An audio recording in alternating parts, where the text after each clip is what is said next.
Ya, eh, ini mazhab teologi ya, mazhab teologi atau tauhid ya. Sebetulnya secara histori gitu ya, teologi itu sebetulnya ketika Rasulullah masih ada itu belum muncul, belum ada gitu. Sama sebetulnya mazhab-mazhab fikih pun itu belum ada ketika Rasulullah. Kenapa? Karena para sahabat bisa langsung konfirmasi ke Rasulullah gitu ya, terkait permasalahan fikih, masalah tauhid gitu ya. Pasti mereka akan firqah ini, mazhab-mazhab ini kan muncul setelah Rasulullah wafat gitu ya. Jadi jangankan itu ya tauhid gitu ya. Ini yang selalu diceritakan oleh dosen saya gitu, almarhum Ustadz Lutfi Fathullah gitu ya, dosen hadis gitu ya. Jadi perbedaan yang muncul itu kalau mau diilustrasikan itu seperti ini Pak, para jamaah ya.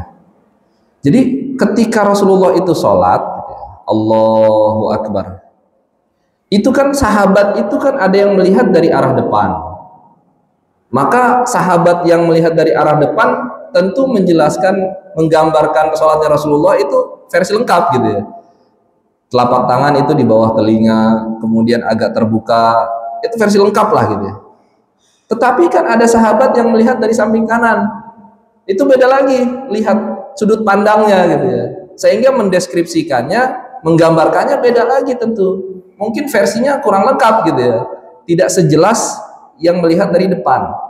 Nah itulah kemudian muncul perbedaan dalam pandangan fikih, termasuk dalam pandangan teologi sekalipun gitu ya. Kalau ketika Nabi masih hidup nggak ada, belum ada gitu ya. Dan sedikit ya terkait dengan sejarah munculnya kelompok teologi itu, justru yang muncul itu justru Mu'tazilah gitu ya. Kemunculan kelompok Mu'tazilah itu secara histori, secara sejarah itu suatu ketika Hasan al-Basri ini dia sebetulnya sahabat, tapi dia ketika periode sahabat masih sangat kecil sekali, sehingga orang lebih mengenal Hasan al-Basri itu tabi'in. Ketika Hasan al-Basri mengajar di suatu masjid, ada pertanyaan dari salah seorang jamaah. Pertanyaannya itu, wahai Hasan al-Basri, apa pendapat engkau terkait orang Islam tapi dia melakukan dosa besar? Apakah dia masuk surga atau masuk neraka gitu ya? Nah kemudian dijawab oleh Hasan al-Basri. Singkat cerita, jawaban Hasan al-Basri itu tidak memuaskan jawaban jamaah tadi gitu ya.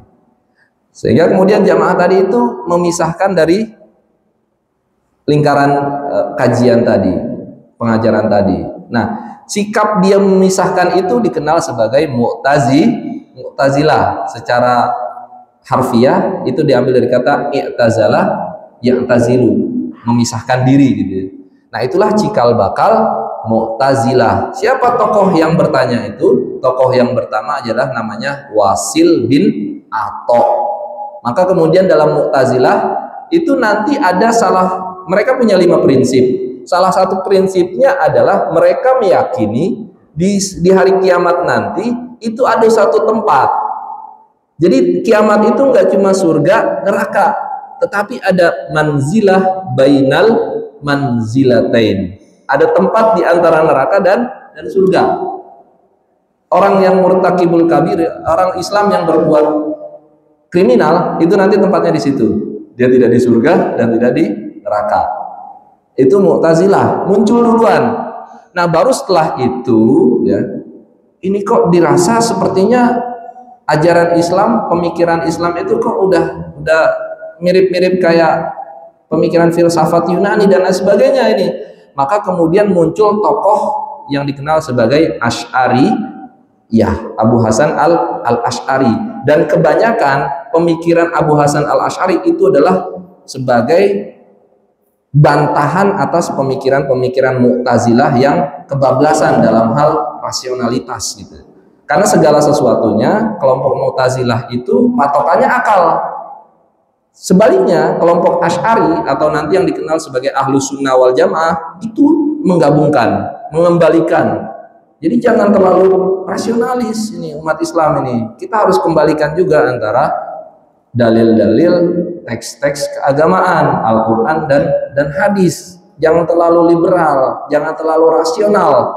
Maka salah satu ciri dari kelompok Mu'tazilah, mereka itu terlalu mengandalkan akal pikiran yang justru terkadang menyingkirkan ayat Al-Quran dan hadis Rasulullah. Jadi kalau pertanyaannya apakah ketika Rasulullah itu masih hidup itu sudah ada tuh aliran-aliran tauhid, teologi, fikih? Belum ada gitu ya. Kenapa? Karena para sahabat masih bisa konfirmasi, tanya langsung kepada Rasulullah. Mazhab-mazhab itu muncul ketika Rasulullah sudah wafat. Mungkin itu Pak.